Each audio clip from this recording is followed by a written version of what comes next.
Then ang ikaduha nga setup, kay ang setup ana katong wife na self-employed entrepreneur or wife na employee na narbaho. Ang advantage ana kay mo to nice self-confidence ang wife kay maka-provide man siya sa needs. Ikaduha, naay dakong savings kay na may trabaho ang isa, so dako ilang savings nila naslay pang budget silang pang emergency kung dako kasi pag uban nga basi ang uban gani nga duhang na trabaho gamay gyapon ang income, depende gyapon na case to case. So inato then ang isa pa, less ang pressure sa isa ka spouse kay duha man mo na ning kamot, so duha mo nag-share responsibility nga ikaw tungaon ninyong pagbayad, ikaw ana sa nana to siya, pero napong disadvantages.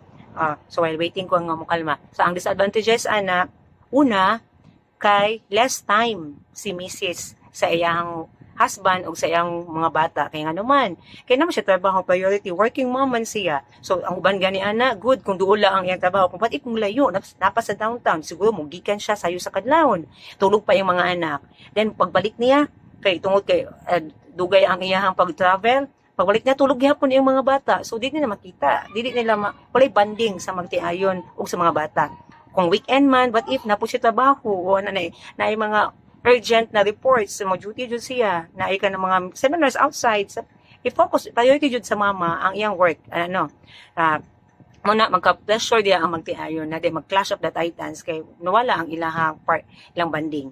Ikaduha nga disadvantage ana kay kuan kanang ma-stressful sa sharing of responsibility sa household, pag-raise sa mga bata.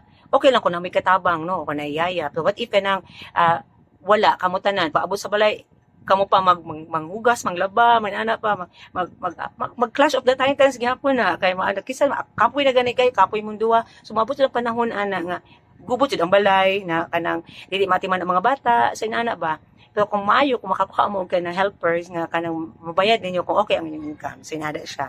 So ang isa pa ka disadvantage kay disagreement sa inyong magtiayon, mag-clash of the titans gyapon mo sa time management o sa priorities, labo na kung naay sa school setting yung mga anak na mga school activities naman kasi mo attend, napaya mo duha na narbaho, napaya mo duha na business, so sa una kasi mo attend, so kanang wala pa ninyo wala pa ninyo na manage inyong time, wala pa ninyo na set inyong boundaries, samot yun na magka-clash of the titans yun siya. So sabot-sabot lang yun na. So in short, ang mga gyapon magdepende gyapon na sa magtiayon kung unsa ilang partnership. Kaya di nato i-compare ang situation sa matag pamilya, no, sa matag husband and wife, kay lahi yun na sila ang setup. Kung applicable sa ilaha, kung ni good sila na, ilahapon na. So, respeto lang gyapon na. Sana lang gyapon na. Depende na dyan na kung kamo sa inyong pilion o asa mo comfortable.